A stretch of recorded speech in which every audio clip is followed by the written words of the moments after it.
How many games will the Houston Texans win in 2024? What's going on, Texans fans? It's Mitch here, back with another NFL record prediction video. And this time, it's for the Texans, a team that I've been hyping up to the moon. Because the NFL has got a problem, baby. The Houston Texans are coming. This is a team that I can't get enough of, and I think this is going to be one of the most fun, laid-back, exquisite record prediction videos, because I can just rave about how good the Texans are. So if that sounds good, don't forget to Gronk spike the like button, get in the comments and let me know how good you think the Texans are, and subscribe to the channel for more NFL record predictions, all 32 teams, including the Texans, the AFC South, the AFC, and more. Let's get to the schedule, man, and break down the difficulty of the Texans' 2024 schedule. It begins in Indianapolis with one of the biggest rivals of Houston football, the Colts, a team that is also seen as an upstart potential riser in the NFL and the AFC. But there is a big difference when it comes to these two teams. The young quarterbacks of both franchises, CJ Stroud, a rookie phenom, one of the greatest rookie seasons we've ever seen. Anthony Richardson, still a very raw prospect because he basically missed his entire rookie season.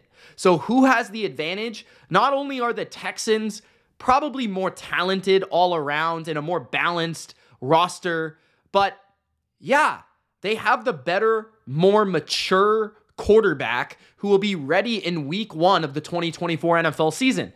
Richardson, he might be able to surprise us with his ability to play in week 1 and Shane Steichen giving some different wrinkles to the game plan that maybe the Texans don't see coming here. And the Texans do have new players like Diggs and Mixon on offense, like El-Shair Aziz, right, at linebacker. They've got Danielle Hunter at defensive end. They've got some different pieces, but honestly, I think it comes down to quarterback play in week 1, and I think Stroud is able to win this game for the Texans. It should be pretty close, though. Week number 2, the Chicago Bears. I think the Texans take care of business. It's Caleb Williams versus the guy he's hoping he's just as good as a rookie, CJ Stroud. This game, though, is the Houston opener, and with the absolute hype that Houston is going to have this year, I just don't see them losing this game at home in their building with that fire and that energy.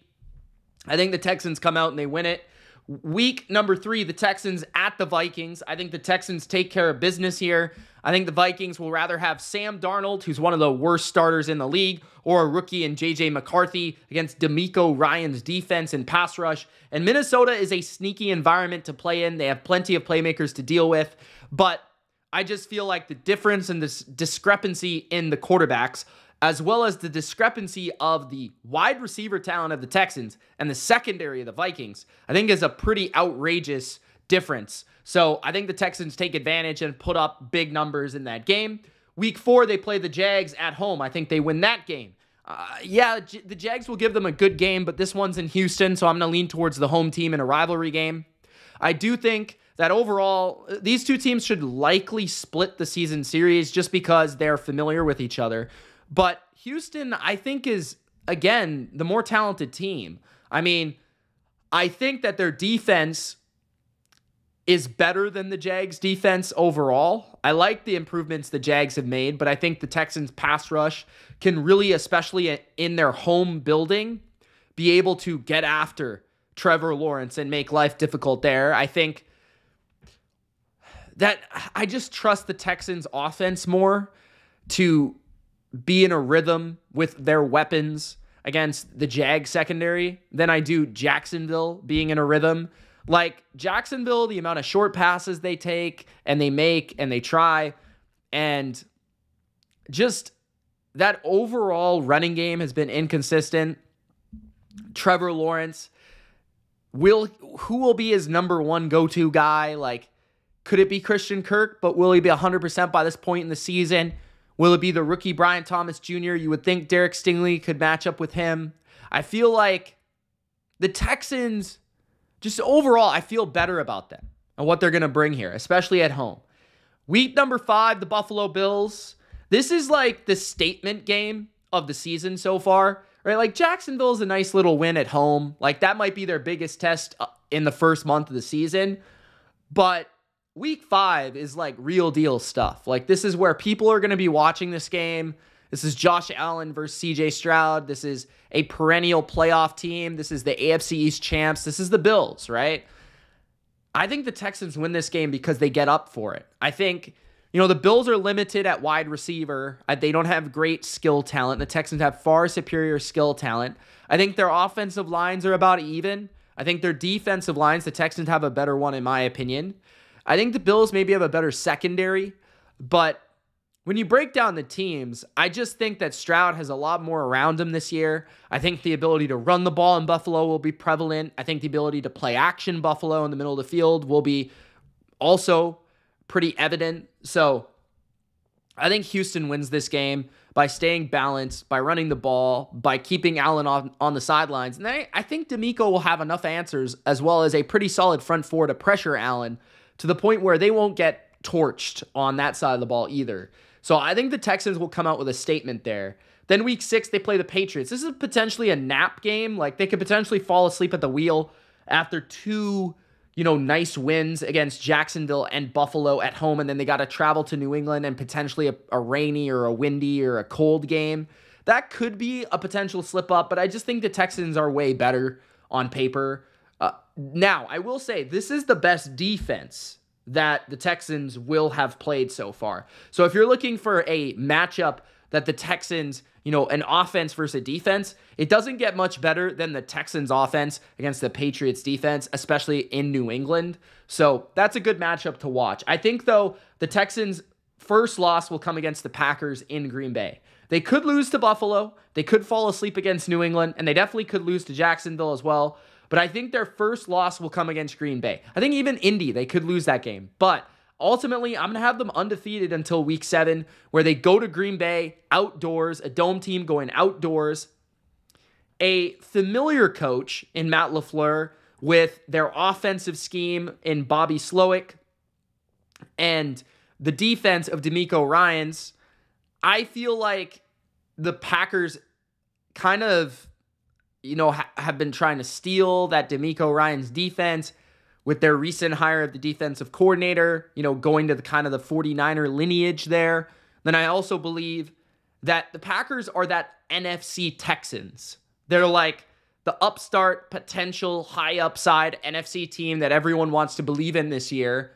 And when you look at them, they've got great speed and a multitude of weapons. I think the depth of their weapons will be tough for the Texans to deal with in their defense. Their offensive line can protect and keep Love protected from the defensive line of the Texans. I think that playing outdoors will slow the Texans down. I think it will make them more uncomfortable than they're used to. I think the Packers, Lambeau, that is an advantage. I think that the Packers will be able to get some explosive passes, and I think that their defense will come to play and make some plays as well. Xavier McKinney, Jair Alexander, Rashawn Gary, they got some defensive playmakers there as well in Green Bay. I think they squeeze one out there to give the Texans their first loss. I think Houston loses 2 in a row, and maybe even 3 in a row. We'll get to that here in a second, but they're going to have a little bit of a slip up here. So I think they're going to lose to the Colts at least once. And I'm kind of thinking it's going to be the second matchup. I shouldn't say at least once. I think they'll lose once out of the 2 games. And I think it will be the second matchup. Even though the game's in Houston, I think that Anthony Richardson needs time to get his feet wet with the NFL game. I think by week 8, coming off a Packers loss, Texans will be a little bit worn down off that undefeated streak. I think that the Colts will just have a very good game plan in that second game. I really respect what Shane Steichen was able to do in that last game, that last hurrah to try to push the Colts to win that AFC South. I thought he had a really good game plan. I thought he outcoached Houston. Ultimately, Stroud just made too many plays. And honestly, I think this game is the game where Richardson goes nuclear. And I think the Colts win that game through coaching and Richardson having one of his better NFL performances in that game. And then they play the Jets on a Thursday night, a short week in New York, which is a really tough matchup. It's outdoors. It could be pretty ugly weather. And the Jets have one of the best defenses in the league and Aaron Rodgers on the offensive side. Now, I will say Aaron Rodgers typically has struggled against San Francisco, DeMeco Ryans style defenses. So that is a factor. This could be a defensive game. I lean towards the Jets. I just think that East Coast mid-season game on a Thursday night short week. The Jets are a very talented team, and they've got multiple weapons. They can run the ball with Breece Hall, throw to Mike Williams, throw to Garrett Wilson. If Rodgers is healthy and playing decent, I think the Jets should win this game, but it could go either way. If the Texans can get more offensive production than they did last year against New York, and they don't get that disastrous injuries to their receiving core, the offensive line, and the rain, maybe it will go better for them. But that just sticks in my mind how poorly Stroud played in that game. Then they've got the Lions. I think they're going to pull off a win against the Lions in a desperate spot after losing 3 tough games in a row. It's a really tough stretch for Houston. They have to play Green Bay, the Colts, the Jets, the Lions, the Cowboys in a row. Real tough games. But I think the Texans will beat the Lions. I think that the weakness of the Lions is the depth of their receiving core and the depth and the ability of their secondary. And I think those are two areas that the Texans, I think, are going to be able to slow down their running game well enough. I think that they can do a good enough job against the weapons of the Lions, and it should be a higher scoring game, but I think that the Lions are going to struggle to stop the Texans, just with the plethora of talent at receiver, with the ability to run and pass, and the different weapons they pose the Lions. I think it's going to be really hard to go to Houston and win that game. Week 11, I think the Texans beat the Cowboys in the state of Texas, in Dallas on a Monday night game, a huge game for the Battle of Texas. I think Houston rises to the occasion and proves they're the better team. I just think the Texans are better, honestly. I think the Texans have just a better team. I don't know how else to describe it. But I will say the way that they will win this game is through physicality. The run game with Joe Mixon and the run defense that they'll bring to the table. I think the two teams are going to be pretty even in the passing game.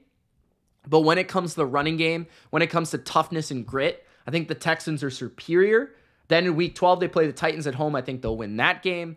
There's no reason they should lose to Will Levis at home. Let's be fair. Week 13, they play Jacksonville in Jacksonville. I think this is likely where they lose to Jacksonville here. Then they go into the bye week, and right now they're sitting at 9-4. Then after the bye week, they'll have plenty of time to prepare for DeMeco Ryans' old friend Mike McDaniel. I think they'll win that game against Mike McDaniel. They'll also have extra time to prepare for the Chiefs and the Ravens. Some big games coming out of the bye week. But this is really where, after this bye week, we're going to see how good the Texans can be and if they're able to get to the Super Bowl and win the Super Bowl this year. I really believe that could be their ceiling this year, but after the bye week is going to prove it. So Week 15, they play the Dolphins, right? I just think the Dolphins, they're not good enough at the line of scrimmage to beat the Texans. I think that's the problem with that one.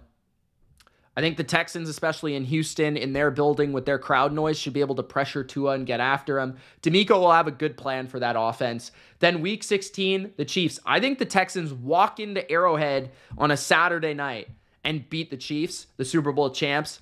How would I describe this? I think the Texans have matchups. It's going to be really hard for the Chiefs to play man-to-man against the Texans. I mean, are you going to be able to cover in man coverage Tank Dell, Stephon Diggs, and Nico Collins, and Dalton Schultz, right? Kind of hard, right? So that's not going to allow the Chiefs to be able to do that, especially post-L'Jarius Sneed. Then you've got a D-line that I think's pretty good, but it's not great. I think you can run on the Chiefs a little bit as well. And then on the other side, I think DeMeco's defense with the four-man rush, a hint of blitzing, and just a good enough secondary where they've got some versatile safeties. They've got one really good corner that they can match up. I think there's enough on defense to slow down the Chiefs as well with a solid scheme. So I think the Texans match up really well with the Chiefs. Then in Week 17, the Ravens. I think this could be a win, but I honestly can't really say they're going to sweep all three of these teams. So I think they'll lose to the Ravens. This could be a win, though. I think this is a harder matchup for the Texans because I think the style that the Ravens defense plays is more difficult. They're better in the middle of the field than the Chiefs. Then on top of that, I feel like they're probably better against the run. On top of that as well, I think the Ravens offense has a lot to pose in terms of Lamar running the ball, Mark Andrews and Isaiah Likely in the middle of the field attacking the zone defense, and then also Zay Flowers, his quickness, and then Derrick Henry running the ball. So those are different threats, a different matchup. I think that might be a tougher one than the Chiefs, honestly. And then week 18, they play the Titans in Tennessee. I think they sweep the Titans due to where the games are at in the schedule. I just don't see the Titans beating the Texans to, basically finish the season. It just doesn't really make a lot of sense. There's not an upset that's going to happen there. So I have the Texans at 12-5. I could see them at 13-4, probably at the peak or the highest level. I could see them at 11-6. But honestly, I think they're 11-13 win team. I really believe in this team. I think they're that good, that talented, that well coached, that good of a quarterback. I think they're going to start off the season absolutely on fire. And then I think they're going to hit a little bit of a lull during the middle of the year and pick it back up during the end of the year to hit their stride for the playoffs. But this is a tough schedule, and we'll certainly see if the Texans are made of the right stuff. They don't play the Niners, but other than that, they play the Bills, Jacksonville twice, Green Bay, the Lions, the Chiefs, the Ravens, Miami, Dallas, the Jets. A lot of good teams that are going to be able to test them in a variety of ways. So this is a really good schedule to understand how good the Texans will really be this year. So that's it. That's my record prediction for the Houston Texans. You guys let me know. Are you believing the Texans Houston hype or not? Thanks for watching. It's Mitch. Appreciate you. Subscribe. Peace.